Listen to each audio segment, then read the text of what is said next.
Hey, everybody, welcome back to this episode of Hamilton Icons. I am your host and local real estate agent, Justin Little. Today, I am joined by Santiago Costa from Bayfront Law. Santiago, thank you so much for coming on. Not at all. With a name like Icons, Hamilton Icons, I think it's probably pretty easy to get people to show up. That's it. I think it's very complimentary. Is it? Oh, yeah, absolutely. There you go. I think it's the highest honor I've ever been bestowed. Well, there you go. My mom wouldn't even say that, and she's very complimentary. See, but I only have the icons on. So obviously you are one. You're out there because I know you do. You have a good social media presence too. And I know we talked a little bit about your podcast that you had going on too. Yeah, absolutely. So Bayfront Law, what's the story? How did it all get started? Bayfront was kind of my background's in litigation. So I started off with kind of like the older, more conservative law firms in Hamilton, doing litigation, which is more like think like trial based, and less like this, which is kind of transactional. And so I spent a good deal of time there. Was looking for a change, particularly during COVID. And so this was an opportunity to kind of not only start my own thing, but also build a law firm that kind of reflects the failings that I thought were present in a more conventional law firm setting. And so a lot of the decisions I made were a reflection of that. Yeah, you're very the way that you market your law firm and the way that I feel like what I've seen online and stuff like that, it is very different than what you would normally see from these traditional older lawyers, right? Who maybe aren't as embracive of social media or online types of like marketing and stuff, right? Like it's kind of dated. And it's cool what you're doing because you're bringing a lot of that stuff to the forefront. Like I think it's really the modern way to be doing it. Cool. I'm glad that's being conveyed because that's exactly what's kind of implied in everything we do. The idea when you talk about how lawyers are conventionally portrayed, there's a couple comments. One is sort of inaccessible. And so that idea of being able to bridge the gap and have a kind of direct communication with a client, where a client can go on social media and kind of get that validation as to who I am, what we do, what the values we have. Letting them do that for themselves is already very different, where it almost seems deliberate in kind of the old school sense of how lawyers carry themselves to create a bit of a sort of like a hierarchy or a barrier there. And it's almost like it's seen as that's something that they should be espousing or a way they should carry themselves. So that's kind of number one. And then more towards the sort of business proposition, not only having lawyers be more accessible to the client, but also one of the things that we hear a lot about lawyers and people's relationships to law firms and their matters is kind of indeterminate pricing. And so one of the other pillars that we have, not only this idea of being more accessible, the other one is super transparent with fees. So they're all fixed fees. They're all posted on the website, and we don't deviate from that, save and except for, certain anomalous situations. But that really conveys that transparency. So it's like, here we are. This is who we are. You can validate that for yourselves. We are not pretentious. We are accessible. And also, we know that you want to know exactly what you're going to do, what you're going to pay. And so we kind of try and carry ourselves that way. No, that's a really good way to go about it. Like you said, not being pretentious, right? Because there is a lot of I don't know if gatekeeping is the right word, but in like the law society, like if the average person's trying to reach a lawyer, like I'm lucky enough because I deal with a lot of lawyers, I can shoot some text messages around, right? But the average person that never works with a lawyer, you're trying to get a hold of somebody and you're thinking, okay, you got to call, you got to leave a message with their assistant, or you email them and hopefully you hear back. There's not that kind of transparency. The website is just a headshot with a little bio. That's right. And because I guess they're trying to keep it like what they deem to be the old professional.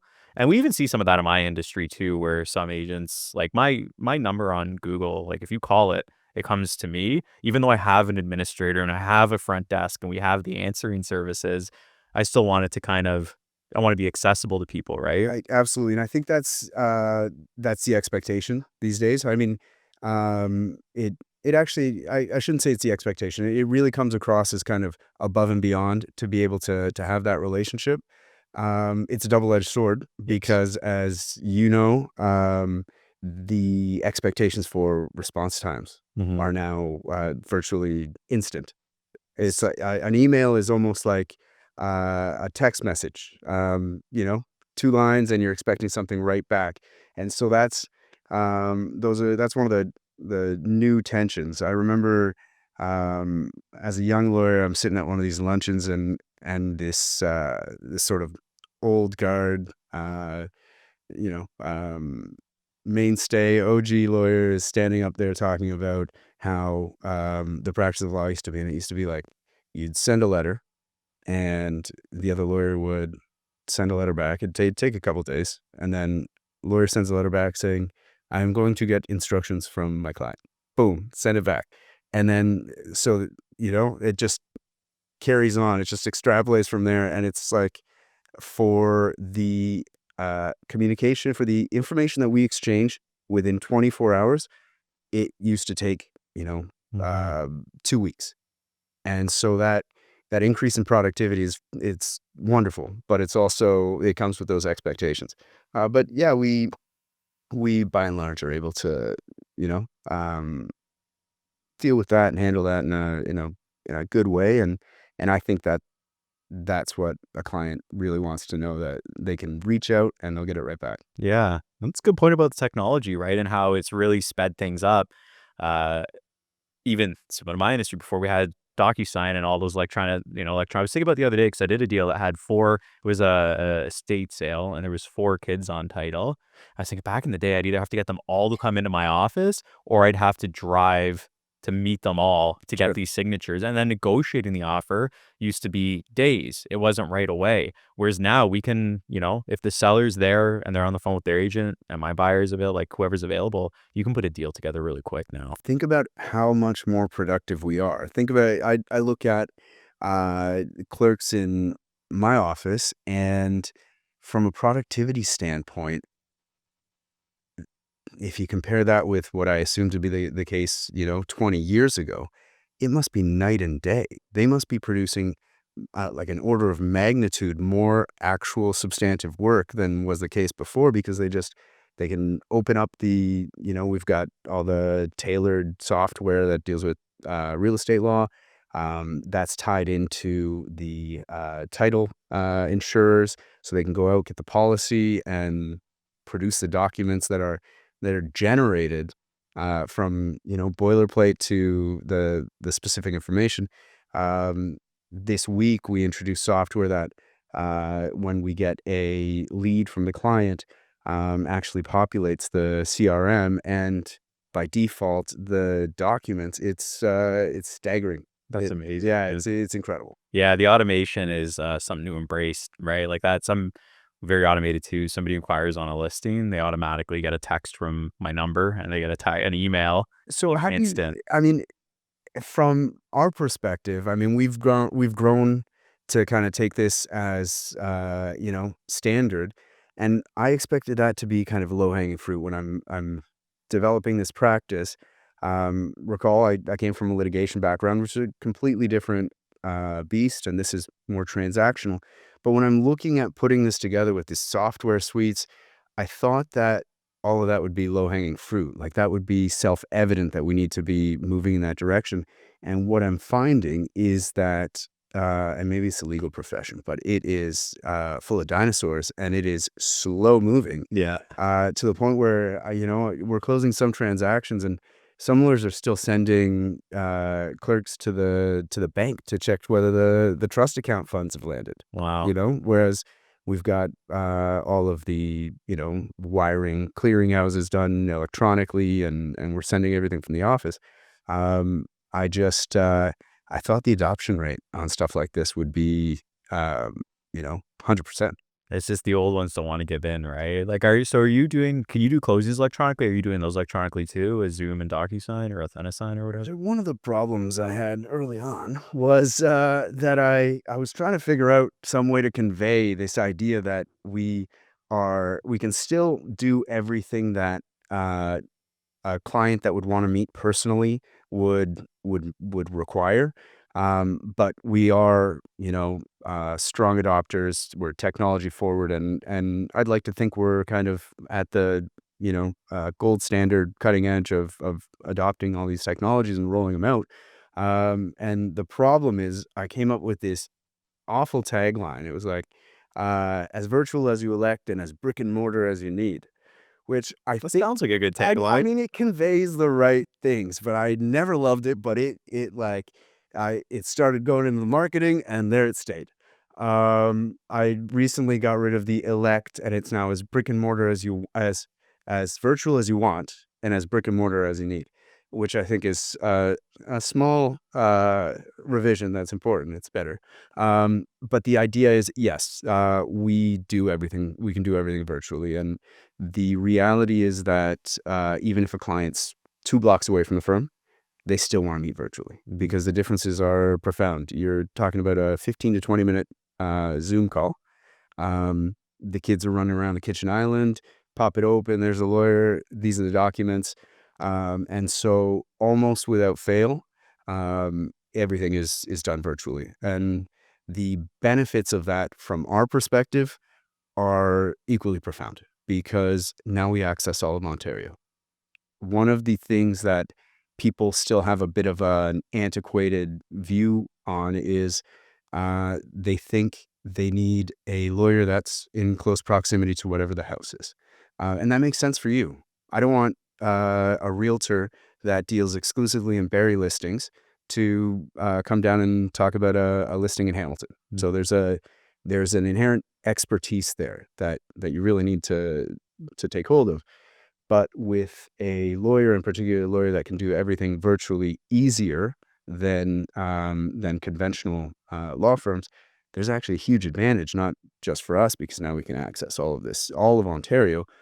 But imagine someone who is in rural Ontario who, instead of having to drive 45 minutes to go to a general practitioner, the same lawyer that does family law and some small claims court or XYZ, they can now stay at home. And provided they have an internet connection, Mhm. we're doing this, we're increasing efficiency by a huge margin. So that's, I think it's necessary. Kind of gets back to my point. I thought that would be self-evident and low-hanging fruit, but really what I'm finding is that that's really positioned us to have a strong lead and in a good position to service all of Ontario. That's such a big difference, like, being able to do that, right? And you bring up a very good point. I think people have the conception that if I'm closing on a house in Hamilton, I need a Hamilton lawyer or, something close proximity, where it's not necessarily true. And as a client that has done virtual signatures when I've closed a house, the last house I closed, we signed the paperwork. I was out in the backyard by the pool, and that was a lot nicer than putting on pants and a shirt and going to an Yeah, yeah, office absolutely. to sit through it. Especially, I've transacted a lot of real estate myself, so especially when it's to that point where you're like, okay, I already know what I'm going to sign, That's right. right? And I can see for people that don't do it as often that it's a bit of an issue, but that's such a huge convenience to do it. I guess that kind of born out of COVID, things having to go virtual, or Yeah, so as you might guess, the legal profession is a little bit slow to move on anything, and the virtual signing was really the first domino to drop there. In kind of the litigation space, the courts had to start going to online hearings, and so really things started to move quickly.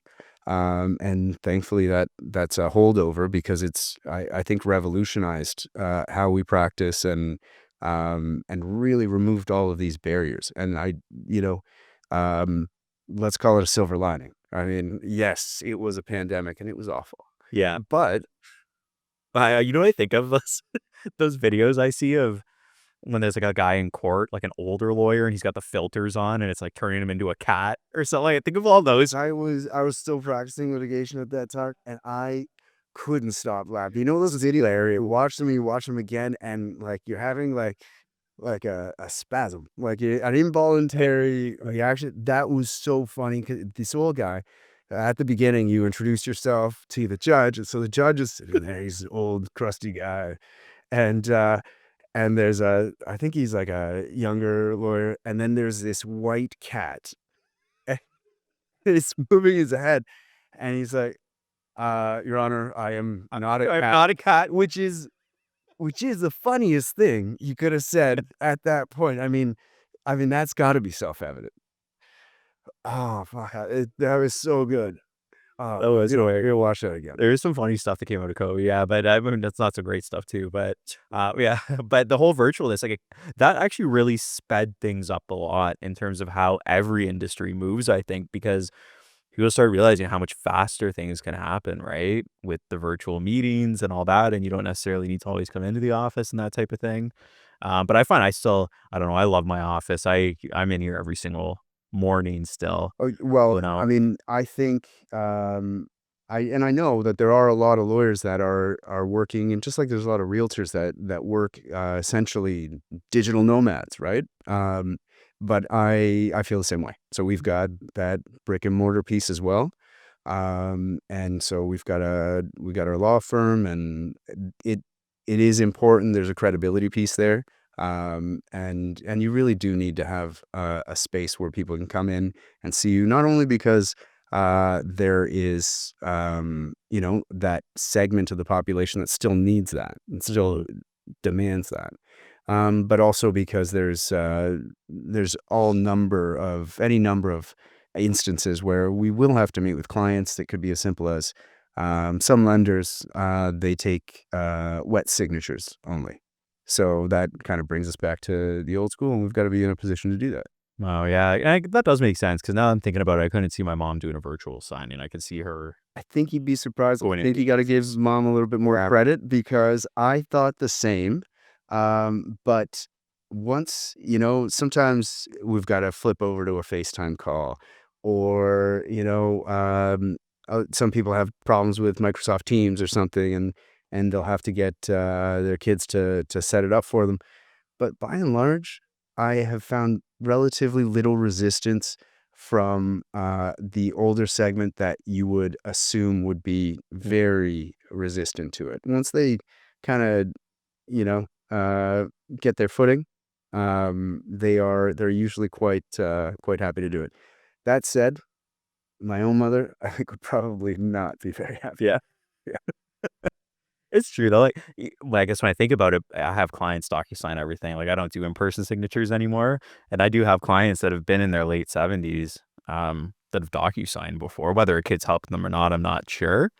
They embrace it. I think sometimes people, once they know how to do it, appreciate the time saving, Sure. not having to get ready to go out and 100%. sign the paperwork. That's the feedback I get from some older realtors, because, I speak to a lot of realtors, and sometimes I'm kind of giving them the pitch and letting them know we're here. We can do virtual signings anywhere in Ontario, and they'll come back to me and be like, "Actually, I had another lawyer do it. My clients loved it, and this is phenomenal. So let's do it." So it's surprising sometimes, but once the benefits are sort of seen, I don't think most people wanna go back. Mhm. Yeah, I wouldn't wanna go back. Like, I do it, on purpose, even if people aren't comfortable with it or never done it before, I'll go and meet them the first time just to do it with them because I'm thinking if we have an offer on the go, I don't wanna have to be, reliant on me driving over to your house at 10:30 at night to get signatures, right? If we can just figure it out now, that way I'm here. If there's any issues, we'll go through it, so you can learn it, but I try to get them on board with it as much as possible. I think one of the good things too is that I'm kind of piggybacking off of the trust that you build. So realtors are really big on face to face, meeting, and I experience that as well. Before I start to work with a lot of realtors, I find the gateway to that is sitting down, and I think that's probably because realtors really like drinking at lunch, and I am more than happy to To join them. yeah. But, Every realtor needs a lawyer to come over and pick up the bill. that's it, that's it. More than happy to do it.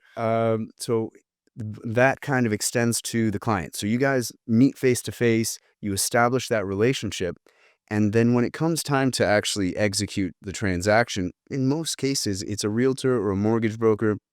They're saying, hey, if you don't have a lawyer, or if you want a good one, use these guys. And so that client has already benefited from either you've found them their dream home, or the mortgage broker, sorted out the finances. And so there's this implicit trust that's already been built. So when you turn around and say, these guys are good, they're like, all right, fine. I've been led this far. He's done a phenomenal job. And so if he says this lawyer is all right, I'm more than happy to use it. So I don't have to really build on that trust, and they're happier to go on sort of virtual. Whereas, in other circumstances, they might want to meet with me and see that I exist, not some AI chat bot, Yeah, it's getting scary now. Yeah. Hey, everybody, thank you for watching along so far. Truly appreciate it. And I just want to take this opportunity to remind you that it is the job of a real estate agent to correctly market and maximize the exposure of your home. And there is nobody out there that casts a wider net than I do. I'm Justin Little with Remax Escarpment, and I'm a local real estate agent here in Hamilton, Ontario. And I have been selling real estate for over 13 years in this city. I'm a born and raised Hamiltonian. I use both modern and old school marketing techniques to maximize the exposure of your home, bring as many potential buyers through as possible, show with passion, and ultimately get them to commit to paying your price or more. If you are serious about selling, then I would highly recommend interviewing me, Justin Little. You'll be glad you did. Now let's jump back into this episode. There's one, I got a friend that does everything. And I told him he said stop doing it, but he posts videos. It's like him, but it's AI. And I can tell it's AI. I think we can tell because we're kind of literate with that, but an older generation might not be. But still, I'm thinking, some people are going to look at this, and I wonder if it almost gets to the point that then it starts to create a lack of trust because it's all AI. I certainly think that's the case. And yeah, right now, today, we are probably all right at kind of discerning, these cues with AI. I mean, you and me, um, 6 months ago, you'd look at AI generated images, and AI wasn't really good at doing fingers. So you'd see a lot of six-fingered, advertisements, and these really weird sort of blurring as the algorithm kind of figured out what was going on. Now that's not the case, and there are some really crazy things that we really wouldn't be able to discern. And so, yeah, the next logical kind of question is, what is we're not going to really be able to tell the difference, But also, I was on Instagram today, and I don't know if Instagram just knows I'm an idiot and would think this would be very fun for me, but it's like the advertisement was like, turn yourself into an NFL football player. And it's like this guy is running, and it's his face, and it's all AI generated. He's like breaking tackles. And I'm like, I actually might want to do that. Yeah. Get a highlight reel. Get a sizzle reel going. Yeah, that's right. You know what? You're talking about the silly things Instagram puts in front of you. We're probably gonna get some weird stuff now because of this conversation. But I got something that popped up on a thing, and it's like these AI women Hmm. that are making tens of thousands of dollars a month on On I think it's OnlyFans. OnlyFans, Yeah. and it's just all AI generated content. And it's just some It's dude. not even a real person. Yeah. I That's mean, crazy. People are to have that much people subscribing to it, I mean, and how it's unbelievable. I might agree that it's crazy. It is crazy. It's objectively, on an absolute level, it's insane. But 4 or 5 years ago, we'd be like, this isn't right. We've gone in the wrong direction. Let's bring it back. But now it just seems like a natural extension of where we're headed. Yeah. That's completely unremarkable. Yeah. Yeah. Yeah. Man, it's so true. So with the law firm, what do you find some of the challenges are in your business right now or in your industry? So I've got a bit of uh, on one hand, kind of a unique perspective, but on the other hand, it's kind of universal, and it's universal to the entrepreneur. So a lot of the same pressures, difficulties that anybody running a business has are the same ones that I experience. So you're talking about not only the substantive practice of law, But there's hiring, insurance, talking with the people that sell benefits, software licenses. We own the building, so refinancing mortgages. It's all of these things that are incidental to a business, and they become a little bit more complicated because of a law firm operating in a regulatory space. But when you start to put all that together, hiring and all this stuff, it is, it's sometimes seems insurmountable. Sometimes I feel like I got it under control. But I think that's the beauty of entrepreneurship, and I think a lot of people would say that. But yeah, it's all of this matrix. Like we just finished rolling out a new website. So that comes with other software licenses, new digital marketing firm, all this stuff.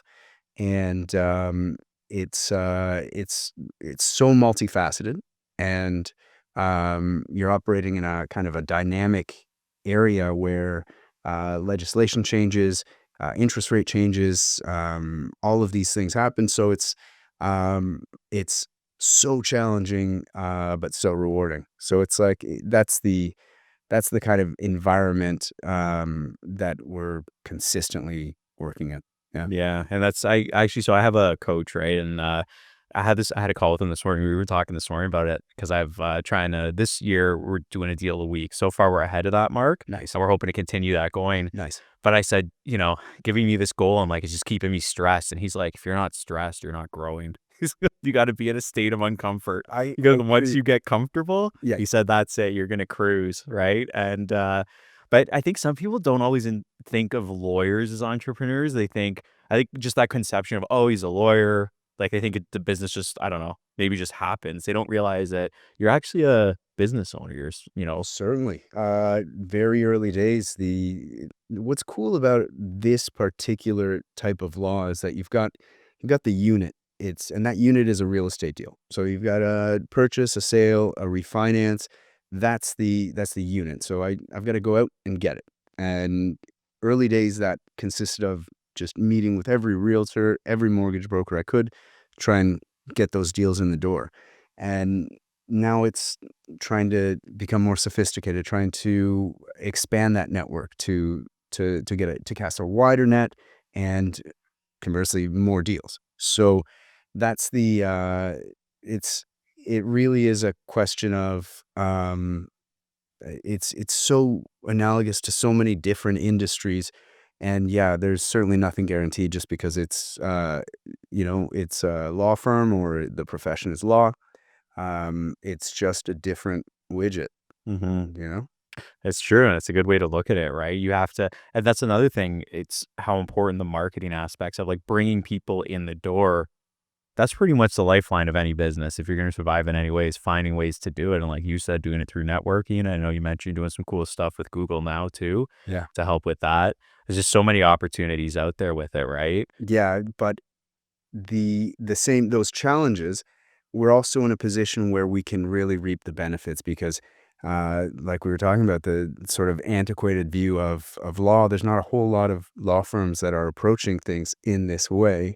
And so that leaves a lot of space to kind of occupy and be I wouldn't presume to be the only law firm that's, conscious of the benefits of digital advertising or virtual signups. But it's certainly not the norm. And so we operate in a space where there is less competition in that sense. And so greater opportunity. It's true. And because even the other day I was looking for specifically a Google estate lawyer.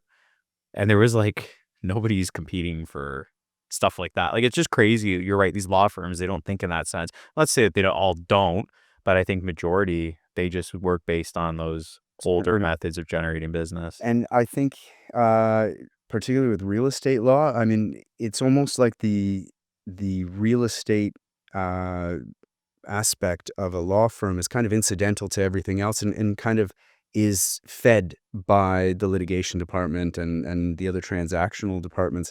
And so there isn't as big a need Hmm. to kind of go out and attract that client. And it's probably a response to that. Hmm.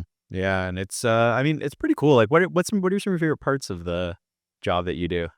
Uh, I think, the I love dealing with that first time home buyers. Like the young couple, they got a million questions, like, "When's it gonna close?" Like, "What's the lockbox number?" I'm like, "Whoa, whoa, easy." But You that's like the number one question. When do we get the keys? What time? so here's But actually something we should talk about. Realtors everywhere, do not make the lockbox code the date of birth of your oldest child. I see all of the lockbox codes, and they're if you start at 1970, 19 so you can yes. get into any house. You see a We're lockbox gonna have code, to, start at like, yeah. 1970, Oh my god, you're right. 71, Yeah. 72, and you'll get in. Yeah. So that's one. Uh, if nothing else, if we get nothing else from this podcast. But recently and over time, what I've really started to notice is that I'm at the intersection of all of these different people, all these different industries, and I get to see, when you're doom scrolling online and you're like, oh, the housing market will collapse and everybody's going to be eating socks, and I've never actually read that. You know what? I might have to use that clip. Oh, to get the views. Yeah, yeah, there you go.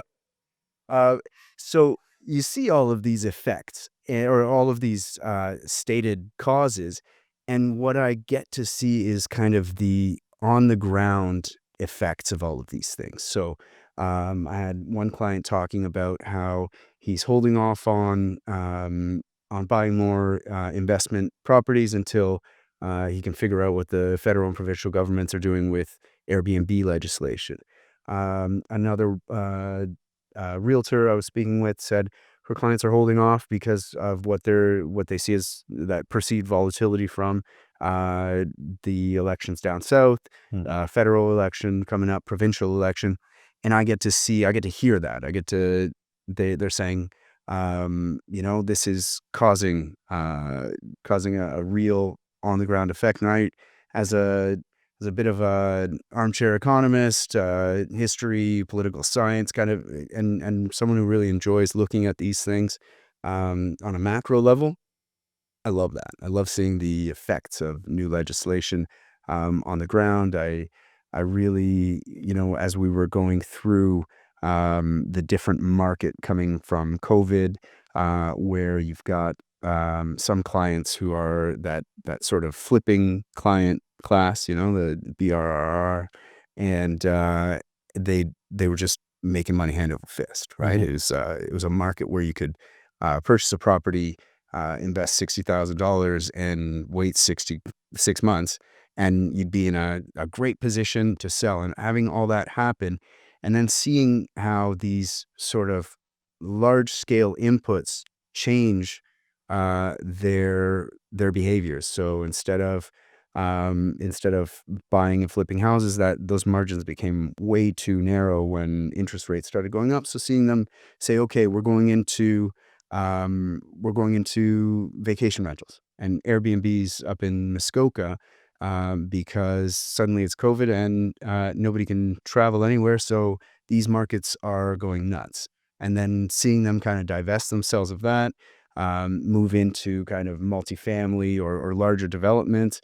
I love seeing how these macro inputs affect the clients, and hearing that back and getting that sort of confirmation of these effects rather than just reading them uh, on these articles catastrophizing everything. I can hear my clients complain about it. Yeah, and, you know what? Really everything is catastrophied, I find, Yeah. when it comes to news. They always focus on the negative, like, I even an article came out that I forget what it was. It was, like, 4 or 5 months ago how, foreclosures in Canada went up by, like, 18% or something, but the actual total number was, like, it went up by, like, I think it was 200 and something. So there's only like 1,500 or 1,800 foreclosures in Canada. It was something like that when I did the number. It was months ago. But I remember just thinking how they used it, like, foreclosures are up this huge percentage, and then you look at it and you're like, we're talking about the entire population, the entire amount of mortgages in Canada we're talking a couple hundred here. I Like, let's like not all get excited about, it that. was the middle of COVID, and I had this marketing company from like Dubai or something contact me. They want to write an article, and they were going to use my name in it. So let's sit down for an interview talking about the Canadian housing market, and so we're going through this. We're talking. We're using some statistics that I'd looked at. Then I get a proof of the article, and it is, I mean, everything is like catastrophic. It is so dark, and I said you can't print this. I mean, I'm certainly not putting my name on it, and I got right out of it. But to your point, there is a huge market for it in that sort of doom scrolling, and particularly in the real estate industry. It's for some reason, if you put housing crisis on a headline, people will read that. Mhm. They are, I guess it's you've got a personal investment in it. You've got a house. You're part of the real estate market. So, I get it, Or right? you don't have a house. Yeah, or you don't have a house and you're extremely resentful, and you're like, I hope the whole thing collapses because I didn't get one. Yeah, Yeah, everybody's greedy, everybody's making I know. It's, there's 2 very solid camps on that debate. well, 100%. But what we're seeing, I mean, and this kind of gets to like kind of market update, but we're in a better place. But the truth is that we've been left with some winners and losers. And there is what's going on now where today the Bank of Canada interest rate goes down. I'm seeing, greater affordability. We see some really empirically verifiable changes that are improvements to the housing market that are making it more accessible. And there's a lot of good there. But you got to look at the housing market kind of in these phases, right? It's what it was pre-COVID, during COVID, and now. And the people that bought and refinanced in this market, they're still subject. They're operating in that market. That's the environment. So even though there's good here, there are winners and losers, and that sucks. And that's hard to watch, Mhm. right? When you've got developers who are, I mean, like construction financing is virtually impossible to obtain. So you've got these projects on standstill. You've got, real homeowners, not second and third property, investment property, real homeowners who have private mortgages who are underwater.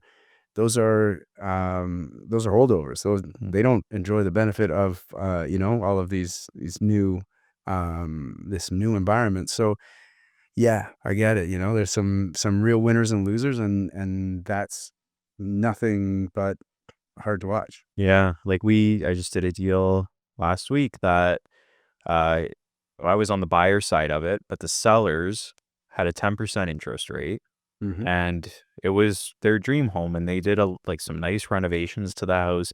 They were gonna be there for a long time, and, their rate, 10% interest, that catches up to you, right? So, unfortunately, they had to sell, but the buyer was able to get it for less than what those people actually paid, and they put renovations into Right. it. So, you see both sides of it where the seller, it's unfortunate, like, that's a lot of pain on their end, right? They're still gonna walk away with something, like, they put quite a large amount down from what I understand, but still, they're taking a loss overall on it. But then you see for this first time buyer on their side thinking like, "Wow, like I got a deal. This is great." Right? So you're right. You kind They're of kind of operating in yeah, two separate markets, yeah. and yeah, it's a tough scene. But you know what? All things considered, that's a happy ending Mhm. because there are situations where if you're just underwater and can't refinance, there's we power sales and all that stuff, and that stuff's tough to watch. Yeah, especially some of the people that bought peak 2022 that, now the value's gone down, and if they only put 5% down or 10% and housing prices have gone down more than that, and they can't really afford to lose that, that's where it gets really, Of course. really bad, right? And I'm sure there's people out there, because we see foreclosures, but I wouldn't say I see more than I would ever see in a typical market. Like, I've been licensed for 13 years, so I was even before we had the first run in 2015 and 16. That was when we had the first Yeah, really yeah, yeah. run on prices. And, Yeah, it's just but this is obviously the biggest drop I've seen. 2018, it dipped down a bit, but this is way bigger what we saw. But it's starting to come back now. But like you said, down south, this whole where I was gonna say tariffs, but this is coming out next week, so we'll probably know because we'll know on the first what's happening. So how long have you been practicing law now? I was called to bar in 2013, so pretty much around the same Yeah, time we were on the that you same were doing. time. Yeah, Yeah, absolutely. that's Yeah. awesome. This real estate, not as long as I've been practicing law, but yeah, it's been such a cool ride. That's awesome. If you had to go back to the start and tell little Santiago something when you were first starting in law, what advice would you give yourself? I um I would kind of, with the benefit of all this hindsight, it would really be um just just gain experience in any capacity, right? You get out of law school, you're like, I want to go to a Bay Street firm in Toronto because that's I think I'm a good lawyer and I that's where good lawyers go, right? And so while I was doing I had to do these accreditation exams because I got my law degree in England. So while I'm doing them, I say I need to go there, I need to be there, and so I took a job in the duplication department, which is a really funny way of saying photocopying department at one of the biggest firms at that time. It was called Fraser Milner Casgrain, like the biggest firm in Canada. And I'm like, this is shit. Like, that guy looks really unhappy, and as it happens, I think he was. But, the idea would be just go get experience. What I ended up doing, was volunteering at, duty council for criminal and family, and just I articled, I did some personal injury, and then I kinda went into litigation from there. Just go, get that experience. There are very few straight lines, and those straight lines are pretty boring. And I'd tell young Santi that all that partying is probably actually good for you. You know? You know what? It's a good out. Yeah, don't be so hard on yourself. It's led to a very well-rounded character and some killer stories. So you know what? Take it easy. Enjoy it. Enjoy while you got it. Yeah. I like was it the duplication department? Yeah, the duplication department. Like, yeah, I'm gonna put that on the Was that resume. the official title of Yeah. that's impressive. Yeah. Wow. Yeah, it sounds impressive. Yeah. In fact, it's not. Yeah. Quite the opposite. That's good advice. I like it. You're right. I think because I used to be a huge partier, huge. Anybody that knows me that's watching this knows that for sure too. But now I haven't drank in almost 2 years, and Right. but I still don't regret the fun that I had. Right? Did I always make good decisions? No, but without that, I wouldn't be where I am today. Right. And some of the most well-rounded people have these experiences, and it really contributes. And it says you're getting out there, you're networking. There's any number of reasons why that's a good idea. And but most of all, well-rounded people, there's a reason. It's a collection of experiences, and it's usually because you're willing to, accrue those experiences. You got to go out, you got to do that. Sometimes you got to, take 12 shots. I Mhm. mean, it's just, It's awesome. Well, I appreciate you taking the time today to come on the of podcast. course, man. My pleasure. Anytime. Yeah, I'm sure. Who knows? Maybe a couple years, year or some, we'll do another one. We'll go from there. Yeah, go from there. If you start yours back up, I'll hop on that. We'll have some fun. Perfect. Anyways, thanks again. Thank you to everybody else for tuning in. We'll catch you on the next one.